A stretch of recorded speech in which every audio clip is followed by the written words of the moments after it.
probably have seen recent news reports about blue-green algae causing the rapid death of dogs from exposure in ponds. There seems to be somewhat of an epidemic happening now. The 3 dogs of Melissa Martin died within a day of being in or near a clear pond in Wilmington, North Carolina, and that was determined to be from this stuff. Very scary. So what are the risks to dogs from algae, and is this a growing problem? I want to welcome Dr. Robert Reed, Medical Director at VCA Rancho Mirage Animal Hospital in sunny and warm Rancho Mirage, California. Hi, Robert. Hi, Peter. Nice to talk to you. Likewise. Okay, so what is going on with this algae or this bacteria? And hopefully you'll explain exactly what we're dealing with here and what is harming these dogs.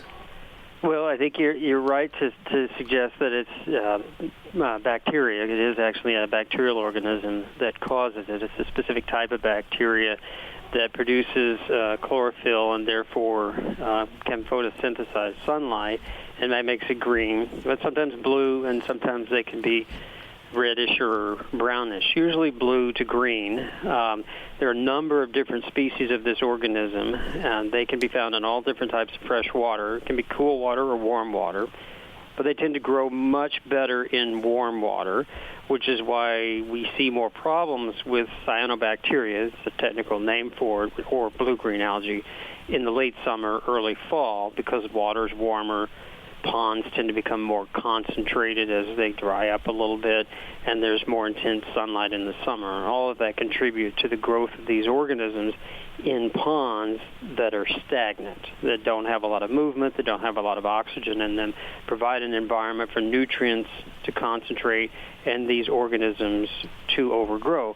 The ponds that get the most algae or the most cyanobacteria are ones that tend to get runoff from agricultural fields or cities or livestock areas where nutrients can become concentrated and further contributes to the growth of these organisms. It's not actually the organisms that cause the poisoning. It's a toxin that they produce. The toxin is usually contained within the organisms. Sometimes it's released into the water, sometimes a little bit of both. And there are a number of different possible toxins produced that are somewhat specific to the individual type of organism that's in the water or the combination of organisms that's there, which is why some people may have heard of different possible symptoms that can occur, different rates of onset that can occur with these poisonings, because certain toxins will have different effects and some happen more quickly than others. Yeah. Now, some of the news reports are remarkable because the illness is so rapidly progressive and so quickly fatal. It's shocking and frightening. It is. It's very dramatic.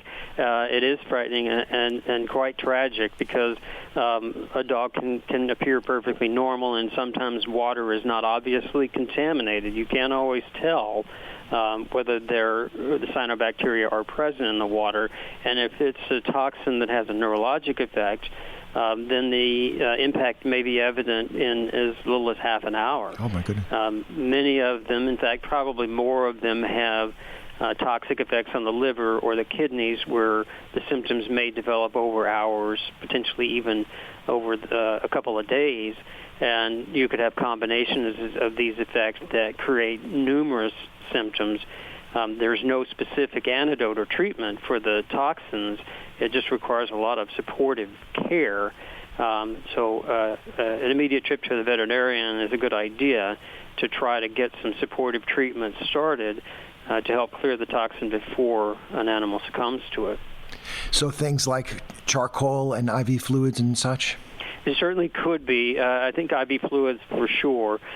Maybe some supplements to support the liver, potentially antibiotics, anti-seizure medication, because neurologic effects like seizures are often a component in these types of poisonings.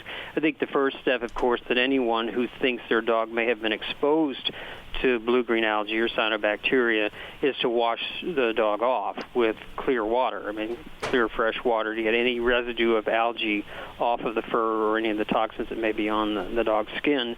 The dogs are fastidious enough that they'll often lick bits of algae off of their fur that compounds the problem. So they should be rinsed off as soon as possible.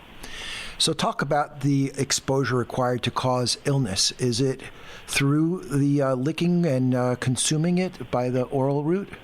Good question. Yeah, it's primarily through consumption of the toxin in the water or by consuming the algae. And I think one of the reasons that dogs are more often affected by cyanobacteria than other animals, because it can affect any type of animal, even people, is that dogs tend to drink a lot of the water when they get into it. They also lick bits of algae or water from their fur, which adds to it. And dogs are less likely to avoid water that looks like it may be, that's stagnant or may have some odor to it or may have algae or other plant material floating on the surface of it. So dogs tend to be more frequently affected. It could certainly affect any species, though.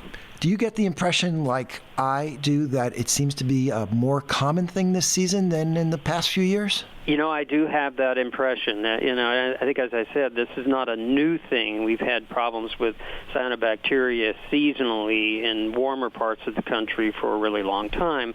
But it seems like, potentially for environmental reasons, that we're seeing more of it this year, and that may be because a lot of the country has had unusually warm weather, which is causing ponds to shrink more. There's more stagnation in the water. There might be areas of greater runoff, and of course the warm temperatures will contribute to it as well. So there probably are some environmental factors that are contributing to it, and it may also be that our dogs are a more active part of our lives, and they're getting out with us into the environment and getting into water where they may not have done so in the past. Yeah.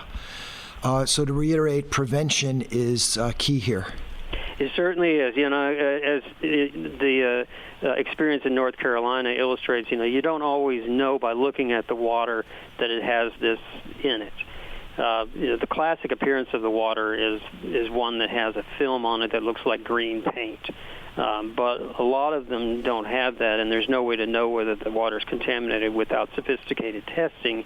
So basically, if the water looks like it doesn't have, that it's not moving, if it's in a pond that's been drawn down through evaporation, if it's in an area where there's agricultural runoff or contamination that might raise the nutrient level in the pond, then those should definitely be avoided. I think this time of year, the late summer, early fall, you have to be particularly careful when you're outside in those types of environments. Robert, we've got a few more minutes. I thought maybe we could touch on two other conditions related to water exposure, leptospirosis sometimes, and giardiasis, giardia. Can you tell us a little bit about those? Yeah, sure. Leptospirosis and giardiasis, giardia, neither of those is seasonal like cyanobacteria. They tend to be present in certain water sources all the time. Giardia is a protozoan parasite that, if it infects a dog, causes diarrhea. It's not likely to be life-threatening, but it has a life form, a cyst form, that lives long-term in water. It can be stagnant or flowing water, but it would have to be water that's persistent. In other words, if the water dries up, like a puddle would dry up, then the giardia will not survive in that. And a dog would pick up the giardia from that water source by drinking the water. Fortunately, most adult dogs with healthy immune systems are not going to have much of a problem with giardia. We find it a lot when we do stool analysis, but it isn't always associated with symptoms. It is fairly widespread in the environment, though, so it's a decent chance that a dog will come across it if they spend a lot of time around water. Got it. Interesting. Leptospirosis is a little bit more of a concern in terms of its impact on dogs. The leptospirosis is worldwide a very serious problem, particularly in warmer countries or warmer parts of the world, because it affects both dogs and people as well as other organisms. It's caused by a bacterium that lives in water only. It will not survive if it's dried out. and it can stay in water active for a long period of time and requires a remarkably few number of organisms to actually cause an infection. Dogs will normally get it from drinking the water, but they could potentially get it from swimming in the water and have it absorbed through the mucous membranes of the nose or the eyes.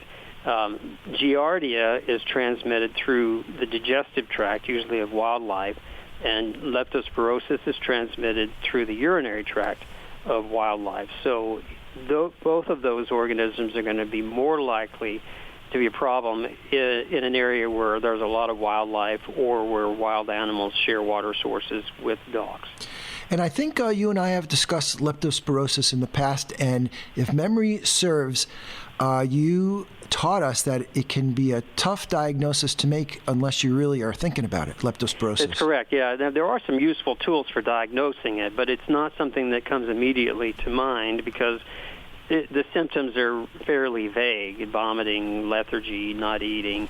It can be different for different dogs, and some dogs can have really severe symptoms and some can have relatively mild symptoms. So, we see these dogs that are coming down with what are general symptoms of illness that are not specific for leptospirosis, and if we don't think about the possibility of leptospirosis and don't either address it through testing or treatment or both, then it can become a very, very significant problem simply because we didn't think to look for it. Yeah. Okay, thank you very much, Dr. Robert Reed. Really always appreciate your good information. You're welcome, Peter. Nice to talk to you. Okay, more with Animals Today after this quick break.